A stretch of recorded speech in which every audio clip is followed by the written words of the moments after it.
Hi everybody, and welcome to yet another edition of Rick's Licks. My name is Rick Sebastian, and I'll be teaching you some new stuff hopefully today.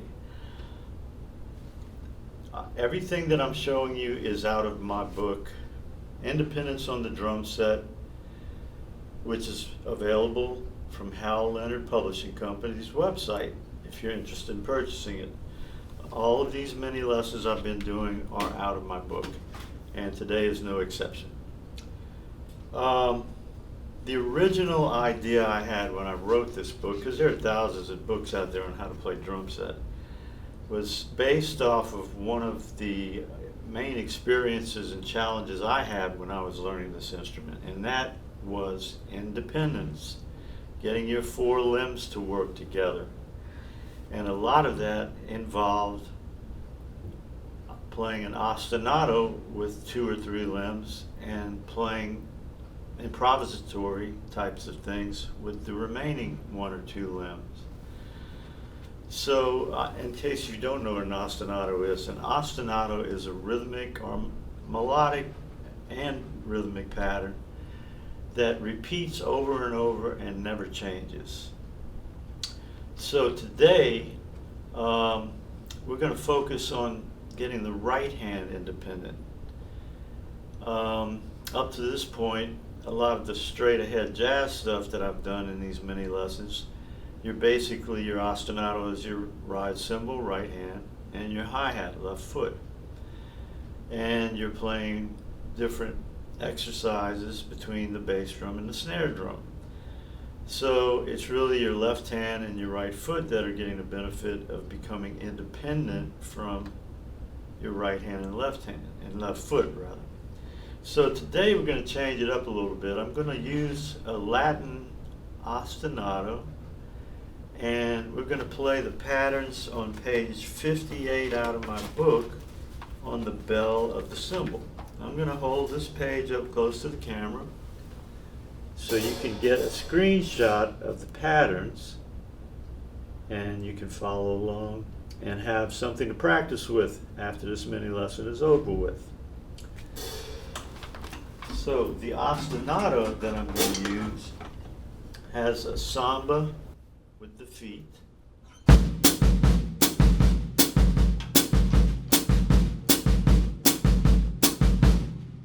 On top of that ostinato, you're going to add your left hand.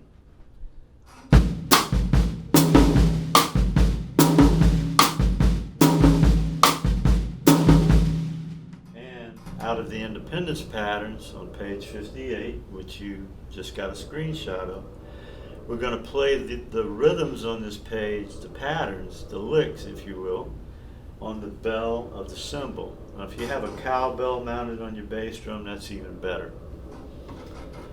Okay, I'm going to play each pattern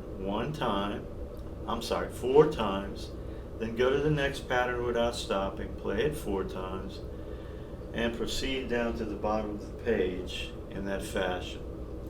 And I'm going to do it a little quick because it does take some time to get through this stuff. By all means, if you're practicing things like this and four times just seems too long after a while because you're getting good at it, then reduce it to playing each pattern two times and switching to the next one. But for those of you that might be at the intermediate or semi-beginner level, I'm going to play these four times each, just at a faster tempo. So here we go, number one. Here's your ostinato.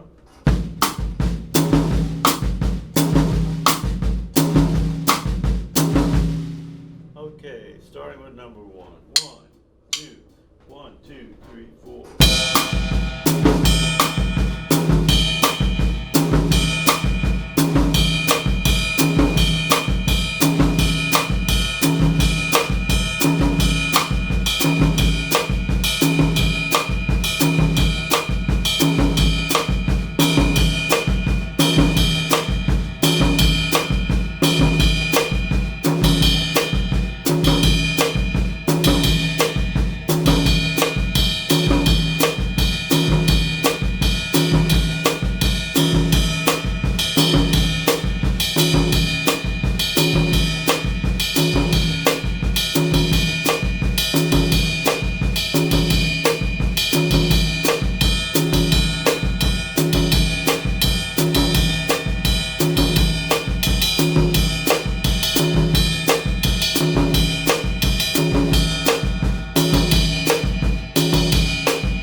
might be surprised how difficult this is in the beginning, but like anything else, the more you do it, the more you do the repetition of it, the easier it's going to get.